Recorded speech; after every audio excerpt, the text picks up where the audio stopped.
Bhadrachalam Polavaram back వాటర్తో భద్రాచలంకి కలిగే ముంపుని నివారించేందుకు కరకట్ట పునర్నిర్మాణం చేపట్టాలని భద్రాచలం శాసనసభ్యులు తెల్ల వెంకటరావు పోలవరం అథారిటీ మరియు జలవనరుల శాఖ అధికారులను కోరారు.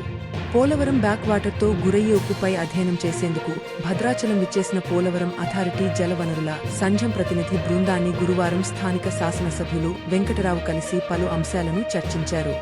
పోలవరం నిర్మాణ బాధ్యత కేంద్రం పరిధిలో ఉన్న నేపథ్యంలో ఆ ప్రాజెక్టుతో కలిగే ముంపు సమస్యకు సైతం పరిష్కారం కేంద్రమే చూపాలని కోరారు. పోలవరం ప్రాజెక్టు పూర్తి అయితే భద్రాచలం వద్ద 365 రోజులు 43 అడుగుల మేర గోదావరి ప్రవహిస్తుందని, జులై, ఆగస్టు, సెప్టెంబర్ మాసంలో అది మరింత తీవ్రమై 75 నుండి 80 అడుగుల వరకు చేరుకునే అవకాశం ఉంటుందని నిపుణులు హెచ్చరిస్తున్న విషయాన్ని ఈ సందర్భంగా ఎమ్మెల్యే అధికారులు దృష్టికి తీసుకెళ్లారు.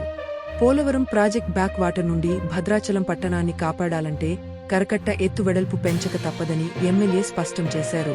కేవలం కాపర్ డ్యాం ప్రభావంతోనే 2022లో భద్రాచలం పట్టణంలో అధిక భాగం ముంపుకు గురైందని, ప్రాజెక్టు పూర్తిస్థాయిలో నీటిని నిలువ చేస్తే భద్రాచలానికి పెనుముప్పు తప్పదని ఎమ్మెల్యే ఆవేదన వ్యక్తం చేశారు. భద్రాచలం అంటే దక్షిణ భారతదేశంలోని ప్రసిద్ధ పుణ్యక్షేత్రం. అటువంటి దివ్యక్షేత్రాన్ని ముంపు నుండి కాపాడాల్సిన బాధ్యత కేంద్ర ప్రభుత్వంపైనే ఉందని ఎమ్మెల్యే అన్నారు. బ్యాక్ వాటర్తో భద్రాచలంలో ముంపుకి గురయ్యే ప్రాంతం జరిగే నష్టంపై సమగ్ర నివేదికను అధికారులు తయారు చేయాలని సూచించారు. భద్రాచలం పట్టణంతో పాటు దుమ్ముగూడెం, బూర్గంపాడు, అశ్వాపురం మండలాలలో సుమారు 900 పైచిలుకు ఎకరాల సాగుభూమి ముంపుకి గురవుతుందని, వారి సమస్యలపై కూడా పూర్తిస్థాయిలో నిపుణుల కమిటీ అధ్యయనం చేయాలని కోరారు.